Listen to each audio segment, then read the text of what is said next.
সেটি আপনারা বলেন সেটি জানেন, কারণ এই জনগণ রাস্তায় থাকা জনগণ, তারা হঠাৎ করে 2-4 বছরের জনগণ না। তাদের স্পষ্টভাবে বলতে চাই, সংস্কারের কথা বলেন ভাই, অনেকে তো আপনাদের তখন জন্ম হয় নাই। সংস্কার ব্যবস্থা করেছিল তৎকালীন পলায়নকৃত স্বৈরাচারের পূর্বপুরুষরা। প্রথম সরকার করেছিলেন 79 এর নির্বাচন। ওই সংসদের নির্বাচনের ইতিহাস দেখেন, সকল রাজনৈতিক দল অংশগ্রহণ করেছিল। বহুদলীয় গণতন্ত্র পুনঃপ্রবর্তক হচ্ছে শহীদ রাষ্ট্রপতি জিয়াউর রহমান। অর্থাৎ সংস্কার দিয়ে বিএনপির যাত্রা শুরু। আজকে দেশের উন্নয়নের কথা বলেন, শহীদ জিয়াকে বলা হয় আধুনিক বাংলাদেশের রূপকার। আজকে যারা বয়স্ক মুরব্বীরা আছেন, 71, 72, 73, 74 এর পরীক্ষার গাইডে আমাদের মেট্রিক ইন্টারমিডিয়েট পরীক্ষার কথা মনে আছে। তখন সাংবাদিকরা লিখতো গণ টুকাটুকি, এত টিভি তো ছিল না, কয়েকটা মানে বাংলা টিভি ছিল আর কয়েকটা পত্রিকা ছিল। পত্রিকায় লেখা হতো গণ টুকাটুকি হচ্ছে। কিন্তু এই জিয়াউর রহমান সাহেবের আমলে যখন 7ই নভেম্বরের পরে জনগণ ভালোবেসে বন্দিদশা থেকে বের করে এনে দায়িত্ব দিলেন, তখনই কিন্তু আপনার এই দেশে ডিসিপ্লিন কি জিনিস সেটি আসলো এবং এই গণটুকাটুকি বন্ধ হলো। অর্থাৎ দেশকে কিভাবে ডিসিপ্লিন এবং উন্নয়নের দিকে নিয়ে যাওয়া যায় এবং তলাহীন ঝুড়িকে কিভাবে তলা ঠিক করে স্বয়ম্বর জাতিতে পরিণত করা যায় এবং যে জাতি পিএল 480 গম না আসলে খাবার পেত না, সেই বাংলাদেশ প্রথম চাল রফতানি করে শহীদ রাষ্ট্রপতি জিয়াউর রহমানের আমলে। আজকে আমরা সবাই সুন্দর সুন্দর কাপড় পরে বসে আছি। এই আরএমজি গার্মেন্টস সেটির কিন্তু প্রতিষ্ঠাতা শহীদ রাষ্ট্রপতি জিয়াউর রহমান। আজকে আমরা বিদেশে আমাদের 1 কোটির বেশি মানুষ কাজ করে, সেটি শুরু করেছিলেন শহীদ রাষ্ট্রপতি জিয়াউর রহমান। অর্থাৎ অর্থনৈতিক মুক্তি, অর্থনৈতিক উন্নতি, আধুনিক কৃষি ব্যবস্থার জন্য সবচেয়ে তার অবদান শহীদ রাষ্ট্রপতি জিয়াউর রহমান। আজকে ইলেকট্রিসিটি নিয়ে কথা বলেন, রুরাল ইলেকট্রিসিটি। গ্রামে কোনদিন আমরা হারিকেন জ্বালিয়ে পড়েছি, কুপি জ্বালিয়ে পড়তাম আমরা যখন স্কুল কলেজে পড়েছি ভাইরা। আমি ঢাকা শহরের লোক না, আমি গ্রামের মানুষ। কাজেই সেই মানুষ আমরা যখন এই রুরাল ইলেকট্রিফিকেশন বোর্ড REB যেটার নাম, এইটার প্রতিষ্ঠাতা শহীদ রাষ্ট্রপতি জিয়াউর রহমান।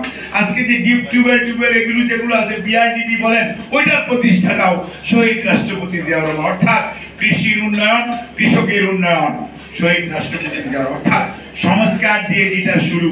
বেগম খালেদা জিয়া আজকে মা বোনেরা স্কুলে যান, গ্রামে যান, আমার মেয়েরা আমার বোনেরা আজকে সাইকেল দিয়ে স্কুলে যান এবং বিনা পয়সায় তারা বই পায়, বিনা পয়সায় স্কুল কলেজে পড়তে পারে 12 ক্লাস পর্যন্ত। এইটির জন্য বেগম খালেদা জিয়া।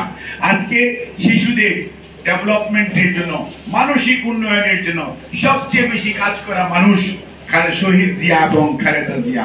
মুক্তিযোদ্ধাদের কথা বলেন, মুক্তিযুদ্ধ বিষয়ক মন্ত্রণালয়, ওটাও খালেদা জিয়া।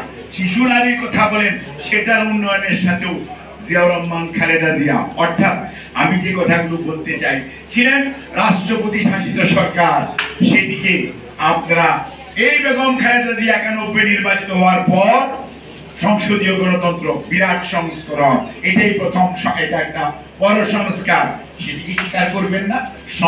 মানুষের, রাষ্ট্রের, নাগরিকদের আশা আকাঙ্ক্ষা চাহিদা প্রতিদিন চেঞ্জ হবে। আগে এক সময় হেঁটে হেঁটে হজে যাওয়া যেত, এখন তারপরে জাহাজে চড়ে হজে যেত। যাদের বয়স আমার মতো তারা দেখেছেন যে হিজবুল বাহার জাহাজে হজে যেতে হতো। তারপরে আসলো, কারণ প্লেনে জাহাজের কথা, হজে যাওয়ার কথা আগে কল্পনাও করা। It's a gradual development. এবং এই সংস্কারের সাথে যদি আমরা খাপ খাওয়াতে না পারতাম, আমরা যদি আগের সেই তেজগাঁও বিমানবন্দরই থাকতো, তাইলে ওই উত্তরার ওই বিমানবন্দর যদি চালু না হতো, যেটা জিয়া এয়ারপোর্ট ছিল after the assassination of late president Ziaur Rahman, এই 91 যেটা স্টার্ট হয়েছিল, সেইটা তাহলে কি এত প্লেন উঠতে পারতো? অর্থাৎ মানুষের চাহিদা, দেশের মানুষের চাহিদা। 7.5 কোটি মানুষ ছিল, আজকে 18 কোটি মানুষ। কাজে মানুষের এই চাহিদার সাথে যদি খাপ খাওয়াতে না পারা যায়, তাহলে তো চলা যাবে না।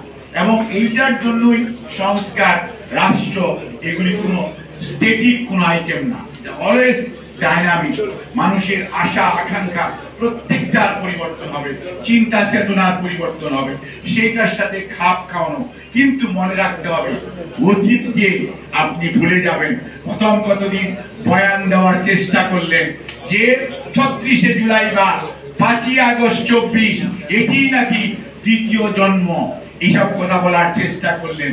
কিন্তু ভাই 47 যদি না হতো তাহলে 71 পেতেন না, আর 71 যদি না হতো 75 হতো না, 90ও হতো না। আর ওইটা যদি না শিক্ষা থাকতো তাহলে 36শে জুলাই হতো কিনা বিরাট বড় প্রশ্নবোধক। কাজেই মনে রাখতে হবে, নির্যাতন, নিপীড়ন, গুম, মানবাধিকার লঙ্ঘন এবং লক্ষ লক্ষ ভুয়া মামলা হলো। আপনারা বিদেশে ছিলেন, কোনো একদিন একটা কলাম লিখেন নাই, একজন দুইজন বাদে। আর সবাই আজকে এসে চেয়ার নিয়েছেন, অফিস হয়েছে, এসি ঘরে থাকেন, পুলিশ নিয়ে চলেন এবং আপনারা ভাবেন আপনারাই আমাদের হট্টা কর্তা মুন্ডু বিধাতা। এইরকম চিন্তা করা ঠিক না। উনি 99.9 আর আপনারা সবাই মিলে 0.01%। উনার প্রেস সেক্রেটারি বলে, উনার উপদেষ্টা বলে, বিশেষ সহকারী বলে, কতক্ষণ পরে আবার সেটা ডিলিট করে দেয়। মানে আমরা একটা মগের মুল্লুকের মধ্যে পড়ে গেছি। এটা তো হতে পারে না।